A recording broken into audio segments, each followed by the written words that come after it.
Have you ever wondered why some ideas just stick with you forever while others vanish almost instantly?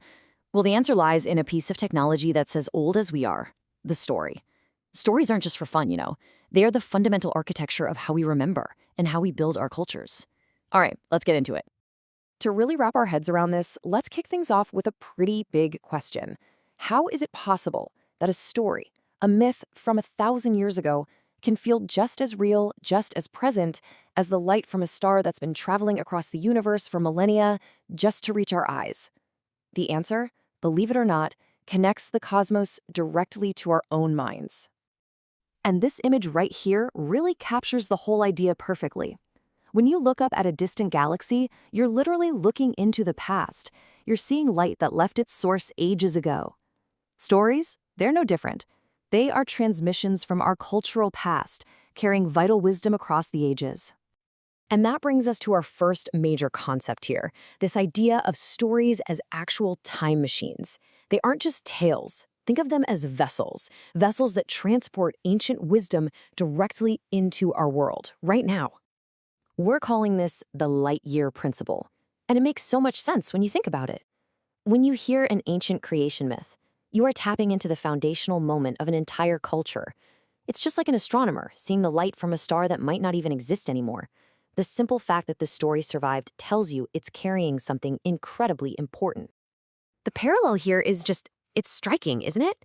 For starlight to cross the immense emptiness of space, it has to be incredibly powerful. Well, for a story to cross the immense emptiness of time, it has to be incredibly meaningful. Only the most valuable, most essential ideas actually complete that journey. And you know, this connection between stars and stories, it goes even deeper. Our ancestors, they didn't just look up at the night sky and see a random spray of light. No, they saw patterns, they saw meaning.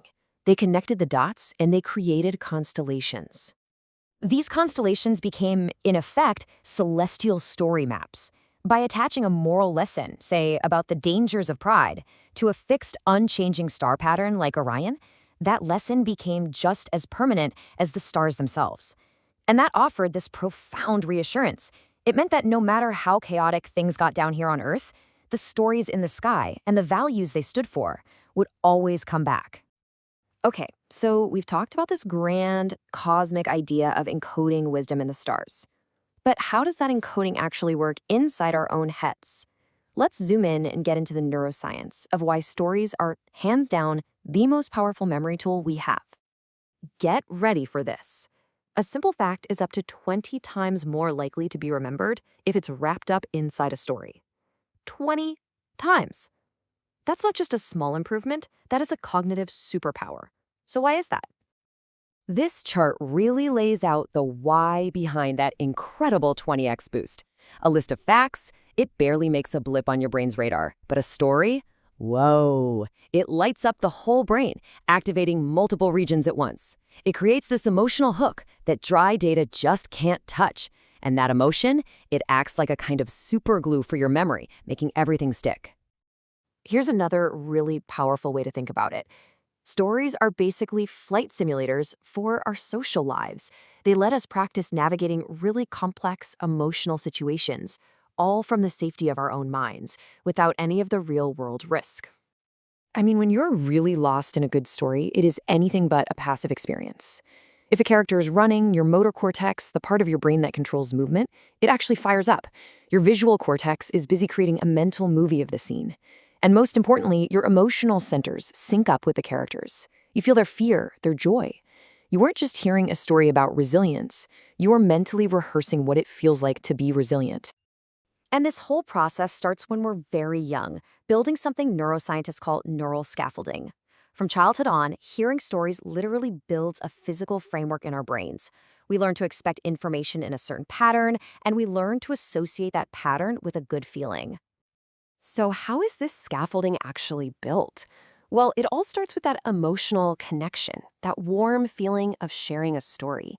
Then, our brain quickly learns to recognize the classic narrative pattern, beginning, middle, end. And as we start to anticipate what's coming next, our brain gives us this little hit of dopamine, a reward chemical that basically says, hey, pay attention, this is important. That reward is what makes the whole lesson stick. So let's zoom back out again, moving from the tiny mechanics of our brain to the huge impact stories have on our families, our communities, our entire culture. How are these stories passed on? And what do they actually do for us as a society? I love this quote. It just perfectly captures how active storytelling is. It's not about passively remembering the past, it's about actively carrying that wisdom forward, like passing a torch to light the way for the people who come after us. And these shared stories, they do some incredibly critical jobs. Fables act as moral simulators, letting us learn about kindness and consequences in a safe space. Oral histories are the very cornerstone of cultural identity and survival. And when a grandparent tells you a story about their struggles, it's more than just a memory. It's a bridge of empathy that builds real emotional security across generations. And the power of a story can be intensely personal, too. Sometimes one simple tale can give you the exact key you need to unlock a problem that feels completely impossible. Here, let me give you a quick example. So there was a scholar who was just drowning in his own research, totally paralyzed by too much information. His advisor didn't give him an order. He told him a story about a cartographer who tried to make a map so detailed, so perfect, that it became completely useless. The lesson was simple, right? A good map doesn't show you everything. It shows you only what's necessary to find your way. And that little story, it became the exact template the scholar needed to find clarity and move forward. So where does all of this leave us? We've seen how stories can travel like starlight, how they physically rewire our brains, how they bind our cultures together. It means we are all a part of this grand, evolving constellation of human meaning. And that leaves us with a kind of dual responsibility. On one hand, we have to be faithful archivists, carefully preserving the wisdom we've inherited. But we also have to be active creators, adding our own light, our own stories to the constellation for those who will come after us. Which really brings us to the final thought. Every single one of us is a collection of stories, the ones we've been told and the ones we've lived. So the real question is, what torch will you carry? What wisdom have you gained that's valuable enough to survive the journey? What story will you pass forward?